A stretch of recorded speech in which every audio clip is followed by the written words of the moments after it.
आगे बढ़ते हैं। वादी कश्मीर में मिलिटेंटों की जानिब से टारगेट किलिंग्स का सिलसिला जारी है। जनूबी कश्मीर के कुलगाम में एक बार फिर टारगेट किलिंग हुई है। विजय कुमार नामी बैंक मैनेजर को गोली मारी गई है। जख्मी बैंक मैनेजर को फौरी तौर पर अस्पताल मुंतकिल किया गया, मगर वो जख्मों की ताब न लाकर दम तोड़ बैठा।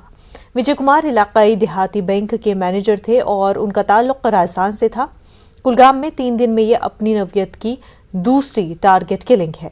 बाज़रे की कश्मीर में तैनात अक़लियती तबके के मुलाजमीन वादी में से बाहर मुंतकिली की मांग कर रहे हैं। उनका इल्जाम है कि हुकूमत उन्हें तहफ़्फ़ुज़ फराहम करने में नाकाम हुई है। उमर अब्दुल्ला ने कुलगाम में बैंक मैनेजर के कत्ल की मजम्मत की है और कहा है कि विजय कुमार की टारगेट किलिंग की खबर सुनकर अफसोस हुआ। उमर अब्दुल्ला ने कहा कि खानदान को इस तरह तबाह कर देखते हुए दिल दहल जाता है। इस हमले के बाद सिक्योरिटी फोर्स ने इलाके का मुहासरा करके तलाशी कार्रवाई शुरू कर दी है।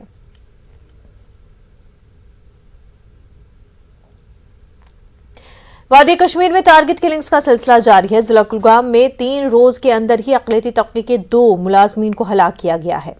इलाकाई देहाती बैंक के मैनेजर विजय कुमार की हलाकत से मुतल्लिक सीसीटीवी फुटेज मंजर आम पर आया है। इसमें देखा जा सकता है कि पिस्तौल लिए एक मिलिटेंट विजय कुमार के कैबिन के बाहर नमूदार हुआ। इस मिलिटेंट ने पहले आसपास नजर दौड़ाई, वो बाद में अंदर दाखिल हुआ और विजय कुमार पर गोलियां चलाई। हमलावर मिलिटेंट ने मास्क पहना था। विजय पर गोलियां मारकर वो तेजी से फरार हो गया। सीसीटीवी फुटेज में देखा जा सकता है कि हमलावर मिलिटेंट के हाथ में एक बैग भी था। कश्मीर के अंदर बेगुनाह लोगों की निर्मम हत्याएं की पाकिस्तान और पाकिस्तानी आतंकवादियों ने कश्मीर घाटी के अंदर जघन्य अपराध और महापाप किए। हमारी भारतीय सेना, जम्मू कश्मीर पुलिस और हमारे पैरामिलिट्री फोर्सेस के जवानों ने और जम्मू कश्मीर की जनता के सहयोग से हमेशा इन पाकिस्तान परस्त आतंकवादियों के मंसूबे विफल किए। देखिए, पिछले 25 दिनों से मैं भी कश्मीर में था। पिछले हफ्ते, पिछले 25 दिनों से कश्मीरी पंडित सड़कों पे चिल्ला रहे हैं, चीख रहे हैं कि हमें रिलोकेट करिए और जितने भी माइनॉरिटी कम्युनिटी के लोग हैं वहां कश्मीर में उनको रिलोकेट करिए जम्मू में और जम्मू के बाहर। लेकिन सुना नहीं जा रहा है हमारे चीख को, हमारे पुकारों को, हमारे चिल्लाने को, और टाइम जाया किया जा रहा है। 3 दिन पहले रजनीवाला की हत्या हुई, आज वो बैंक मैनेजर की हत्या हुई। ये हर 3 दिन में ये जताएंगे कि ये हालत यहाँ की ठीक नहीं है, और हमारी सरकार ये जताने पे तुली हुई है कि जितने भी कश्मीर की हालात ठीक है, और बली जो है वो माइनॉरिटी कम्युनिटी के लोग वहां पर चढ़ रहे हैं, कश्मीरी हिंदू चढ़ रहे हैं और दूसरे जो माइनॉरिटी कम्युनिटी के लोग हैं वो चढ़ रहे हैं, और हर तीसरे चौथे दिन जो एक मौत हो रही है। तो मैं आपके द्वारा अपील करना चाहता हूं हमारे प्रधानमंत्री जी को, हमारे होम मिनिस्टर अमित शाह जी को, कि प्लीज जल्द से जल्द 24 घंटे के अंदर सारे कश्मीरी पंडितों को और माइनॉरिटी कम्युनिटी के जो बाकी लोग हैं, देश के बाहर के जो लोग काम, जैसे राजस्थानी बैंक मैनेजर था जिसको मारा, आज क्या कसूर था उसका, क्या गलतियां की, रजनीवाला की क्या गलती थी, तो टीचर थी, पढ़ा रही थी। राहुल भट्ट की क्या गलती थी, वो तो एक ऑर्डिनरी गवर्नमेंट ऑफिसर था वो। तो ये जो मौतें हैं, हम लोग को बलि का बकरा चढ़ाया जा रहा है, और इससे बड़ी लानत और इससे बड़ी ट्रेजेडी कुछ नहीं हो सकती। कुलगाम में बैंक मैनेजर की हलाकत से मुतल्लिक न्यूज़ 18 नुमाइंदे ज़हूर रिजवी ने जाए वाक़ये से तफसीली रिपोर्ट दी है। और नाज़रीन, सुबह से हम अपडेट कर रहे हैं इस खबर को, और बिल्कुल हम कुलगाम के मकाम पे मौजूद है। ये ईडीबी है, यानी कि इलाकाई देहाती बैंक की ब्रांच और कुलगाम की, जहां पे आज सुबह सवेरे विजय कुमार नामी जो ब्रांच हेड है उसको गोली मारकर जख्मी कर दिया गया। हालांकि उसे फौरी तौर पे कुलगाम के अस्पताल में दाखिल किया गया इलाज मुआवजे के लिए, लेकिन वहां पर वो जख्मों की ताब न लाकर चल बसा। और बिल्कुल हम इस वक्त मौजूद हैं, यहाँ पे आप तस्वीर मनाजिर देख सकते हैं। बिल्कुल सिक्योरिटी फोर्सेस का कड़ा बंदोबस्त है, पूरे इलाके को मुहासरे में लिया गया है, और पूरी मार्केट जो है अरा कुलगाम की वो बंद है। और ये ईडीबी है, यानी कि इलाकाई देहाती बैंक। सुबह सवेरे जैसे कि सीसीटीवी फुटेज भी अभी दिखाया गया है कि बिल्कुल वो जो मुसल्ला शख्स है वो अंदर आता है और गोली मारकर चला जाता है। और बिल्कुल यहाँ पुलिस और सिक्योरिटी फोर्सेस की जो टुकड़ियाँ हैं वो तैनात की गई हैं। बिल्कुल मैं कैमरामैन से कहूँगा एक बार फिर हमें दिखाए, एक तो सिक्योरिटी फोर्सेस और दूसरा ये ब्रांच इलाकाई देहाती बैंक की ब्रांच। और बिल्कुल सुबह से हम अपडेट कर रहे हैं इस खबर को और एक्सक्लूसिव तस्वीर भी हमने आपको दिखाई, आपको मनाजिर दिखाए, चाहे वो सीसीटीवी फुटेज हो या चाहे वो इनसाइड ब्रांच के एक्सक्लूसिव विजुअल्स हैं। तो सुबह से हम ये सारी चीज़ें, ये मनाजिर आपको दिखा रहे हैं। और ईडीबी यानी कि इलाकाई देहाती बैंक की इस ब्रांच के करीब हम मौजूद हैं और यहाँ जो तैनात मैनेजर हैं विजय कुमार साकिन राजस्थान, उसे गोली मारकर, इसका मतलब है जो टारगेट किलिंग्स है उसका सिलसिला बदस्तूर जारी है। बिल्कुल 2 दिन या 3 दिन के अंदर अंदर ये दूसरी किलिंग है इसी कुलगाम जिला में। और इससे कबल जो है वनपू में भी एक और टारगेट किलिंग हुई, यानी कि जो टारगेट किलिंग का ना थमने वाला सिलसिला है वो जनूबी कश्मीर के अंदर जारी है। ज़हूर रिजवी, न्यूज़ 18 नेटवर्क, कुलगाम। कांग्रेस सदर सोनिया गांधी का कोरोना टेस्ट मुस्बत आया है। कांग्रेस के सीनियर लीडर रणदीप सिंह सुरजेवाला के मुताबिक सोनिया गांधी को हल्का बुखार और कोरोना के कुछ अलामात हैं। सोनिया गांधी ने खुद को आइसोलेट कर लिया है और उनका जरूरी इलाज किया जा रहा है। सुरजेवाला के मुताबिक फिलहाल सोनिया गांधी की ईडी के सामने पेशी को लेकर 8 जून की तारीख जुमकितू है। उन्होंने अपने आप को डॉक्टर की राय और सलाह के अनुरूप आइसोलेट कर लिया है। जरूरी मेडिकल अटेंशन उनको दी गई है। बहुत सारे कांग्रेस के मित्रों, हमारे साथियों, बहुत सारे वेल विशर्स ने अपनी अपनी चिंता जाहिर की थी। मैं उन सबको कहना चाहूँगा कि उनका उपचार हो रहा है और वो ठीक हैं। अगले 4 से 5 दिन के अंदर, 3 से 4 दिन के अंदर हमें विश्वास है, उम्मीद है कि कांग्रेस अध्यक्षा श्रीमती सोनिया गांधी बिल्कुल ठीक हो जाएंगी और कोविड टेस्ट भी उम्मीद है कि नेगेटिव आ जाएगा। कांग्रेस अध्यक्षा श्रीमती सोनिया गांधी ने विशेष तौर से मुझे कहा है कि वो 8 तारीख को ईडी के समक्ष अवश्य पेश होंगी। फिर भी हम अगले 3 से 4 दिन में जैसे ही लक्षण खत्म होंगे कोविड के, फिर टेस्ट करवाएंगे और आपको इस बारे में सूचित करेंगे। मैं धन्यवाद करना चाहूँगा उन सब साथियों का जिन्होंने श्रीमती सोनिया गांधी जी की सेहत को लेकर चिंता और कंसर्न जताया है। दिल्ली के वज़ीर-ए-आला अरविंद केजरीवाल ने सत्येंद्र जैन की गिरफ्तारी पर वज़ीर-ए-आज़म मोदी को निशाना बनाया। केजरीवाल ने कहा कि मरकजी हुकूमत ने ईडी की मदद से सत्येंद्र जैन के खिलाफ फर्जी केस बनाया और अब वो दिल्ली के नायब वज़ीर-ए-आला मनीष सिसोदिया के खिलाफ कार्रवाई करने की तैयारी हो रही है। केजरीवाल ने कहा कि पीएम मोदी से अपील करता हूं कि वो हमारे वज़ीरा को एक एक करके नहीं बल्कि एक साथ गिरफ्तार करें। केजरीवाल ने मजीद कहा कि मुझे लगता है कि सत्येंद्र जैन और मनीष सिसोदिया को फर्जी केसों में जेल में डालकर ये लोग दिल्ली में तालीम और सेहत के मैदान में हो रहे अच्छे काम को रोकना चाहते हैं। आपको याद होगा मैंने कुछ महीने पहले ही बता दिया था कि केंद्र सरकार सत्येंद्र जैन को एक फर्जी केस में गिरफ्तार करने वाली है। मुझे बहुत ही विश्वसनीय सूत्रों से यह पता चला था। कल उन्हीं सूत्रों से सूचना मिली है कि अगले कुछ दिनों में केंद्र सरकार मनीष सिसोदिया को भी गिरफ्तार करने जा रही है। पता चला है कि केंद्र सरकार ने सभी जांच एजेंसीज को मनीष सिसोदिया के खिलाफ कोई ना कोई फर्जी केस तैयार करने को कहा है। जैसे इन्होंने सत्येंद्र जैन के खिलाफ फर्जी केस किया है, वैसे ये लोग मनीष जी के खिलाफ भी फर्जी केस बना रहे हैं। मनीष सिसोदिया भारत की शिक्षा क्रांति के जनक हैं। आज़ाद भारत के इतिहास के शायद वो सबसे बेहतरीन शिक्षा मंत्री हैं। सरकारी स्कूलों में पहले गरीबों के बच्चों को 3rd क्लास शिक्षा मिलती थी। दिल्ली के सरकारी स्कूलों में 18 लाख बच्चे पढ़ते हैं। इन सभी बच्चों का भविष्य अंधकार में था। मनीष जी ने इन बच्चों को अच्छे और सुनहरी भविष्य की उम्मीद दी है। मनीष जी ने इनके माता पिता की आंखों में चमक दी है। आज मैं उन 18 लाख बच्चों से पूछना चाहता हूं, बच्चों, क्या आपके मनीष सिसोदिया भ्रष्ट हैं? मैं उनके माता पिता से पूछना चाहता हूं कि ये लोग आपके मनीष सिसोदिया को भ्रष्ट कह रहे हैं, आपको क्या लगता है? मनीष सिसोदिया ने ना केवल दिल्ली बल्कि पूरे देश के गरीब बच्चों को उम्मीद दी है कि उनके स्कूल भी बदल सकते हैं। मैं हमेशा कहता हूं, मुझे राजनीति करनी नहीं आती। मनीष को और सत्येंद्र को जेल में डालने के पीछे इन लोगों की क्या राजनीति है मुझे नहीं पता, मुझे समझ नहीं आता। मुझे केवल ये पता है कि मनीष और सत्येंद्र जैसे लोगों को जेल में डालने से केवल देश का नुकसान है। अगर मनीष और सत्येंद्र भ्रष्ट हैं तो फिर ईमानदार कौन है? गुजरात में पाटीदार तहरीक को लीड करने वाले और बीजेपी के कट्टर मुखालिफ रहे हार्दिक पटेल बीजेपी में शामिल हो गए। हार्दिक पटेल ने 18 मई को कांग्रेस से इस्तीफा दे दिया था। गांधीनगर में एक तकरीब का एहतमाम किया गया जिसमें बाज़ाब्ता तौर पर हार्दिक पटेल को बीजेपी में शामिल किया गया। हालांकि इस मौके पर बीजेपी का कोई कदावर लीडर मौजूद नहीं था।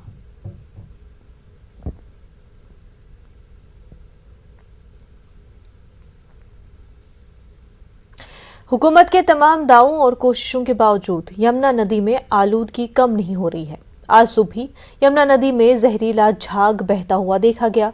दिल्ली के वज़ीर आला ने एक बार फिर यमुना नदी को साफ करने के लिए अज़्म का इरादा किया था, लेकिन गुज़िश्ता कई सालों से यमुना नदी की हालत जूं की तूं है। अरविंद केजरीवाल ने कहा है कि दारुल हुकूमत यमुना में मुल्क का सबसे बड़ा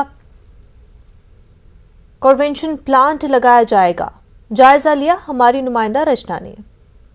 सरकार के तमाम दावों के बावजूद भी दिल्ली की यमुना नदी का प्रदूषण कम होने का नाम नहीं ले रहा है।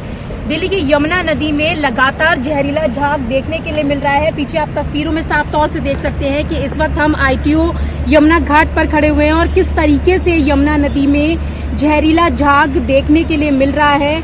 हालांकि दिल्ली के मुख्यमंत्री लगातार यमुना को साफ करने की बात करते रहे हैं और एक दिन पहले ही उन्होंने यमुना नदी को साफ करने की बात कही है, लेकिन हालात जस के तस बने हुए हैं। अरविंद केजरीवाल का कहना है कि सबसे बड़े कोरोनेशन प्लांट के जरिए यमुना के प्रदूषण को कम किया जाएगा, जिससे यमुना तो साफ होगी ही, पानी की कमी भी दिल्ली में पूरी होगी। लेकिन जिस तरीके से लगातार जहरीला झाग यहाँ पर देखने के लिए मिल रहा है, सबसे बड़ी बात यह है कि ये जहरीला पानी जो है वो कई लोग पीने के लिए मजबूर है, जिसके चलते कई तरीके की बीमारियां बच्चों और बुजुर्गों में भी देखने के लिए मिल रही है। सरकार दावे तो करती है कि यमुना नदी को साफ कर दिया जाएगा। दिवाली का जब त्योहार आता है या छठ का त्योहार आता है तो ऐसे मौके पर यमुना को साफ करने की बात जरूर देखने के लिए मिलती है। और पिछली बार जिस तरीके से हमने देखा कि छठ घाटों पर पूजा के लिए मनाही की गई थी, इस तरीके की कई तरीके की राजनीति देखने के लिए मिलती है। लेकिन यमुना का हाल जस का तस है। आप साफ तौर से देख सकते हैं कि किस कदर यमुना गंदी है। तो ऐसे में सवाल ये उठता है कि दिल्ली के मुख्यमंत्री अरविंद केजरीवाल दावे तो करते हैं, कोरोनेशन प्लांट के जरिए यमुना को साफ करने की बात तो कर रहे हैं, लेकिन आखिरकार ये जमीनी तौर पर कब तक पूरा हो पाएगा? कैमरा पर्सन अंकित जैन के साथ रचना, न्यूज़ 18 दिल्ली। वजीर आला केसीआर ने world boxing champion Nikhat Zareen को 2 करोड़ रुपए का चेक हवाले किया। हैदराबाद के पब्लिक गार्डन में मुनक्किदा यौम तासीस तकरीब के मौके पर वज़ीर आला केसीआर ने निखत जरीन और शूटर ईशा सिंह को 2 करोड़ रुपए का चेक हवाले किया। वाज़ेह रहे कि तेलंगाना हुकूमत ने वर्ल्ड बॉक्सिंग मुकाबलों में कामयाबी पर निखत जरीन की सताइश करते हुए बंजारा हिल्स या जुबली हिल्स में मकान की अराजी देने का भी वादा किया है।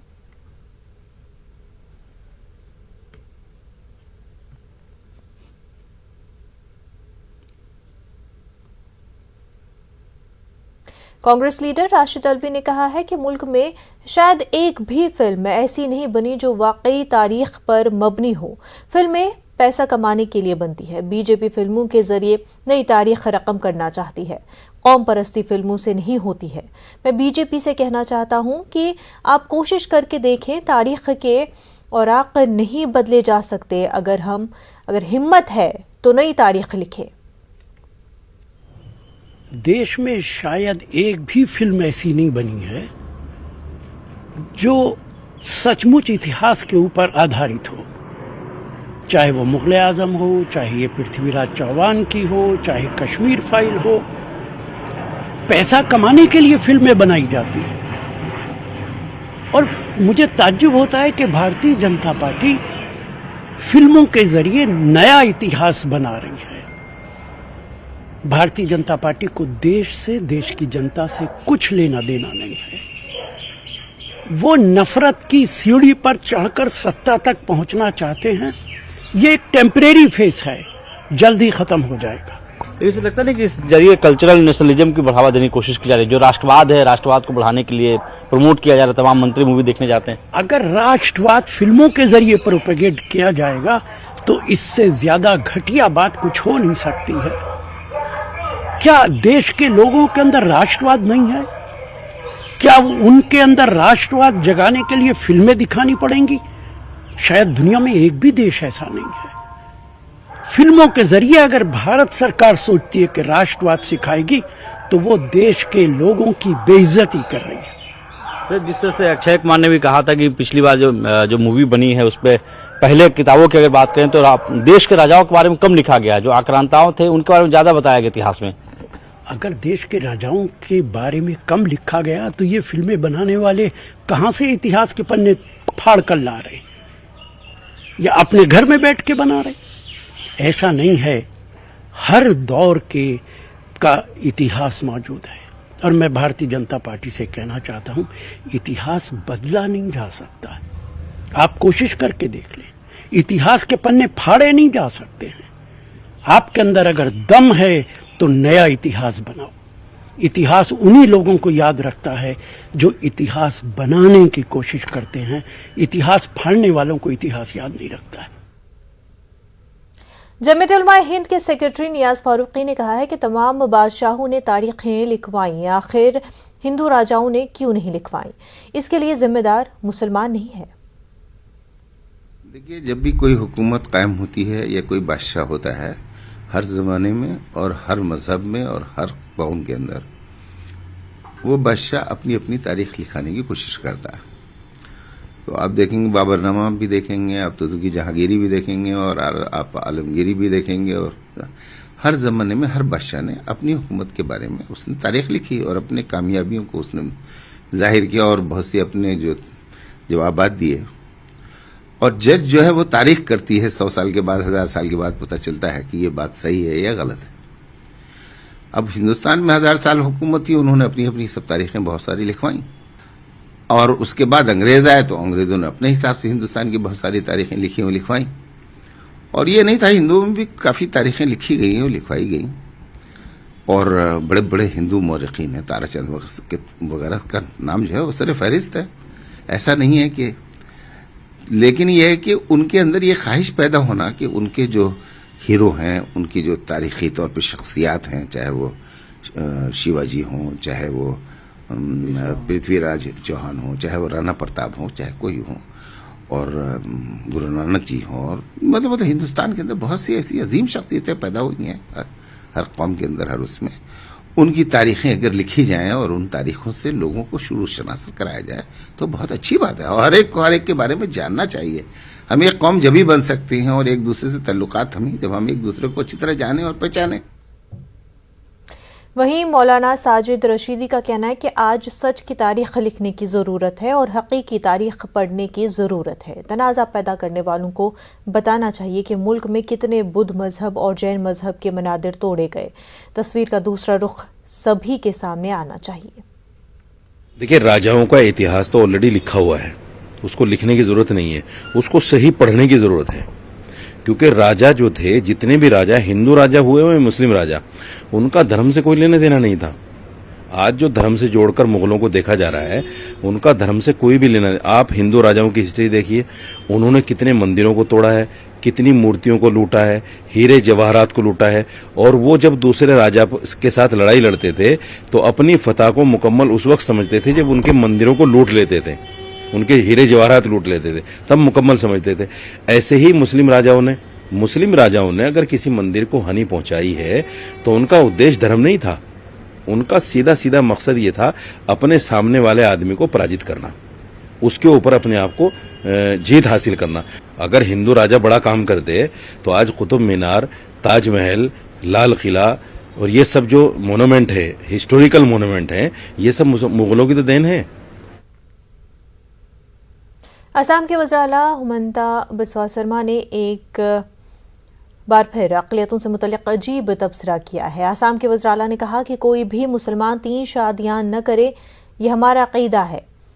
1 बीवी हो, 1 शौहर और 2 बच्चे हों। हम इस सोच के बारे में पेचीदा नहीं होना चाहते। उन्होंने कहा कि हमारा मौक़िफ़ वाज़ेह है, जायदाद में बाप ने जो हक़ बेटे को दिया है वहीं बेटी को भी दिया जाए। कोई मुसलमान मर्द अपनी बीवी को तलाक न दे बल्कि कानूनी तरीके से अदालत में तलाक ले। आसाम के वज़ीर आला ने मजीद कहा कि हमारे आसाम का आम मुसलमान भी मेरी बात की तायीद करता है। यहाँ के लोग एहतजाज नहीं करते, बाहर के लोगों की मुखालफत होती है। हमारी और आम आदमी की सोच एक है। Government is very very clear कि कोई मुसलमान मर्द और male we should not study marry 3 female, एक बीबी, एक हस्बैंड, 2 बच्चा, खुशी से रहो। तो ये हमारा स्टैंड है। तो इसमें हम बहुत कॉम्प्लेक्स नहीं होना चाहता हूं। हमारा बहुत ही क्लियर स्टैंड है। आप अगर पिता है तो बेटा को जो प्रॉपर्टी का राइट दे रहा है इक्वल शेयर अब बेटी को भी दे दीजिए, उसमें कोई हमारा कंफ्यूजन नहीं है। तो असम गवर्नमेंट का माइंड हर इश्यू में वेरी क्लियर एंड शार्प है कि आप तलाक मत दीजिए, आप लीगली डाइवोर्स दीजिए। अगर मियां और बीबी एक साथ रहने का समय तक जो भी आप प्रॉपर्टी एक्योर किया था उसका 50% अधिकार वाइफ को दीजिए, नंबर 1। नंबर 2, आप 3 शादी मत कीजिए, एक शादी कीजिए। नंबर 3, अगर आप पिता हैं तो मुसलमान महिलाओं को, मुसलमान बेटियों को बेटा का समान आपका प्रॉपर्टी में अधिकार दीजिए। सो ये 3 मुद्दा में हम लोग बहुत ही क्लियर है। हम लोग का solution very clear and sharp है और उसमें हमारा जो असम प्रदेश का जो मुसलमान लोग है मेरा बात को वो लोग सपोर्ट भी करता है। जम्मू कश्मीर वक्फ बोर्ड की चेयरपर्सन डॉक्टर दरख्शां अंद्रामी ने आज अजमेर में हजरत ख्वाजा गरीब नवाज की दरगाह पर हाजिरी दी और मज़ार के ख्वाजा पर, आपको बता दें कि मज़ार ख्वाजा पर चादर और अकीदत के फूल चढ़ाए। दरख्शां अंद्राबी ने जम्मू कश्मीर वक्फ बोर्ड के चेयरपर्सन का ओहदा संभालने के बाद पहली बार अजमेर दरगाह पर हाजिरी दी। दरख्शां अंद्राबी ने ज़ियारत के बाद मीडिया से गुफ्तगू में कहा कि हज़रत ख्वाजा मोइनुद्दीन चिश्ती ने हिंदुस्तान में अमन का पैगाम दिया।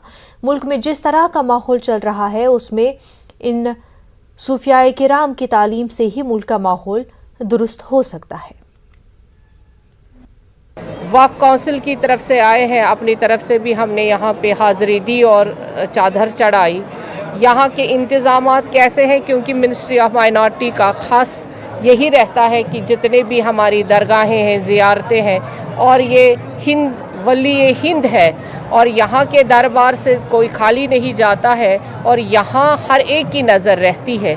इसलिए मकसद है कि यहाँ से ही नूर हर एक जगह बरसे और यहाँ जो अमन अमान और तरक्की और खुशहाली की जो बात हमारे वली हिंद ने करी है वही पैगाम आज पूरे हिंदुस्तान में ज़रूरत है, पूरे हमारे जो कौम है उसको ज़रूरत है। हम चाहते हैं कि वही पैगाम हम पूरे हिंदुस्तान में जो लेके भी आए हैं कि यहाँ से ही लेके जाएंगे और पूरे हिंदुस्तान में वही अमन और अमान आ जाए।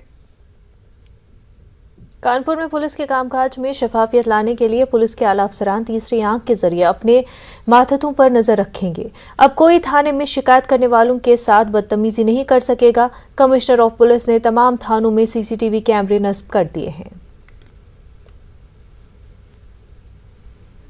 थानों पर कैमरे लगाए जा रहे हैं और साउंड वाले कैमरे लगाए जा रहे हैं। इसमें अभी तक हमने 3 थाने चकेरी, नौबस्ता और बर्रा इस जगह पर लगा दिए और डायरेक्टली मेरे कार्यालय से मॉनिटरिंग की जा रही है। और अगर वहाँ पर कई बार भीड़ इकट्ठी है, कोई लोग इकट्ठे हैं, काफ़ी देर से बैठे हुए हैं, तो तुरंत वायरलेस सेट से भी उनको सूचना दी जा रही है और बताया जा रहा है। खबरनामे में फिलहाल इतना ही, हमें दीजिए इजाजत। आदाब।